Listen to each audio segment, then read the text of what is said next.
Hey guys, let's get more news about Steelers, but first, don't forget to subscribe to the channel and leave a like.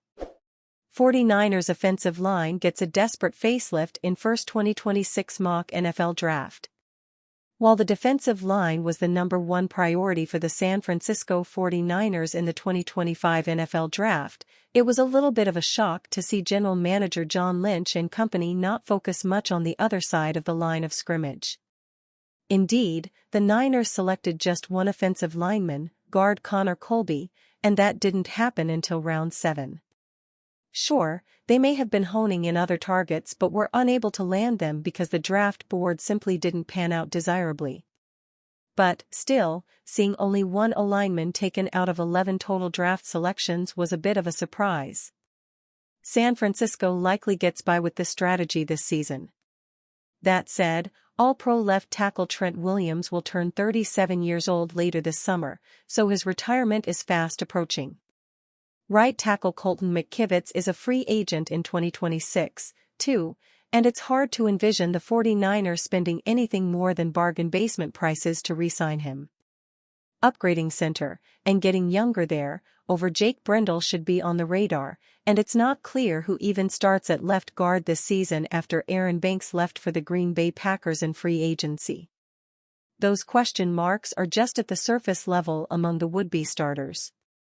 So, in Niner Noise's first mock draft for 2026, a 4-round variety, the Niners reclaim a priority on the O-line needs. Ben Bartch might be the fill-in at left guard, but the 49ers would prefer to find a long-term option who has much more prowess. Plus, positional versatility is never a bad thing either. Texas A&M's Armaj Reed-Adams is a natural guard who can play both sides of the O-line, but he's also adept at tackle if need be with his 6'5", 330-pound frame. A fit in an outside zone rushing scheme, Reed-Adams can be a road grader in run support and a stone wall in pass protection, serving as the Niners' long-term answer on the left side at guard. All-Pro tight end George Kittle personally approved the Colby selection, given the two have the same alma mater, Iowa. So, it'd be hard to ignore what Kittle would do if San Francisco uses its second-round pick on another Hawkeye, this time in the form of center Logan Jones, who'd serve as not only Brendel's long-term replacement but also as a likely day-one upgrade. Jones, 6'3" and 293 pounds, needs to add some functional strength. But he's an excellent athlete and stems from a system Lynch and head coach Kyle Shanahan clearly like for their offensive players. And it helps Jones' football IQ is already top-notch, making him a fit for Shanahan's complex offense. The 49ers can hope their third-round selection of linebacker Nick Martin can alleviate the free agent loss of Dre Greenlaw, since it appears as if third-year pro D Winters isn't quite up to the task.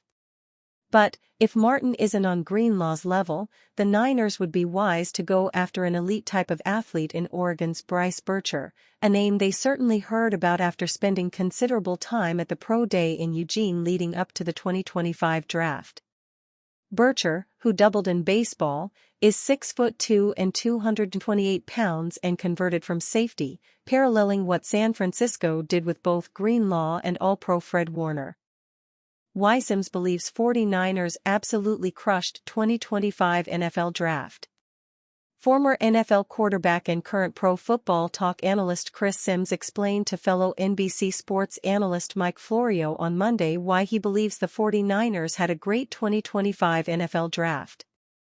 "I thought the San Francisco 49ers absolutely crushed the draft," Sims told Florio on PFT Live. "They got back to their roots. This is what they were.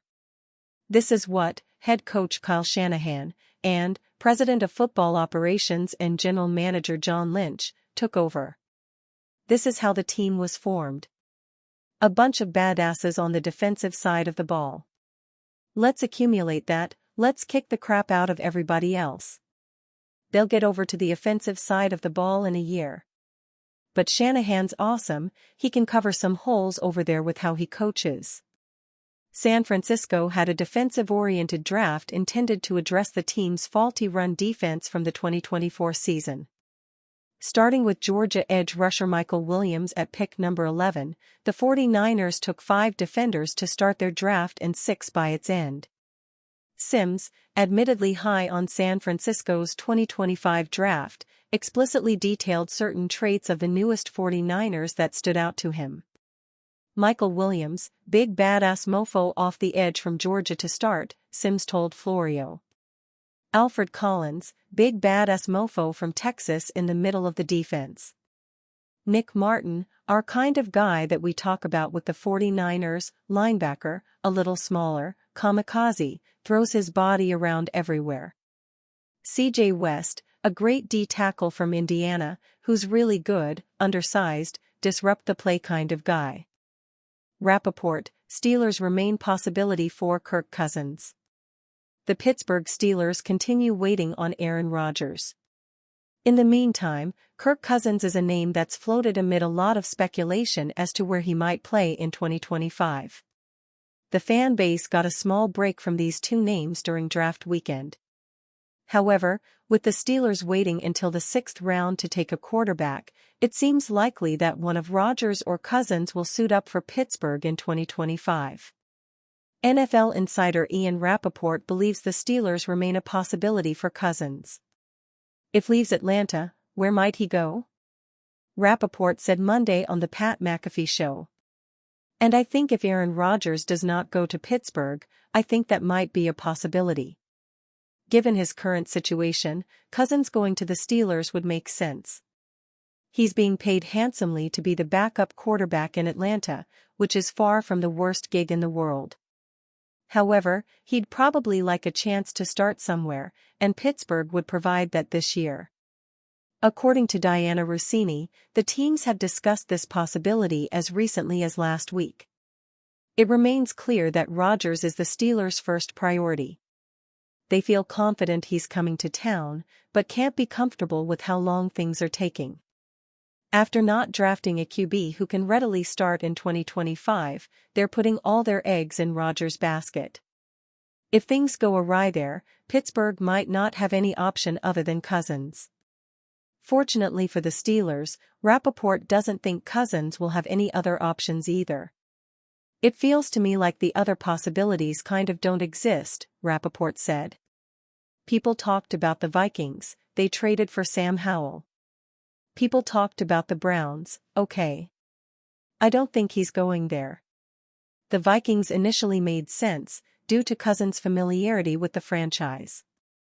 The Browns also looked like a possible destination. However, as Rappaport says, Minnesota traded for Sam Howell. The Browns took 2 quarterbacks during the draft, each in surprising fashion, in Dillon Gabriel and Shedeur Sanders. Aside from Pittsburgh, it's becoming hard to find another situation where Cousins could start. When the offseason began, the Steelers might not have expected Cousins to be a realistic QB option for them. However, it's about to turn May, and their QB room consists of Mason Rudolph, Will Howard and Skylar Thompson. If they miss out on Rodgers, Cousins might become a player they have to acquire. And you fan? What do you think about Kirk Cousins' situation? Write to us in the comments.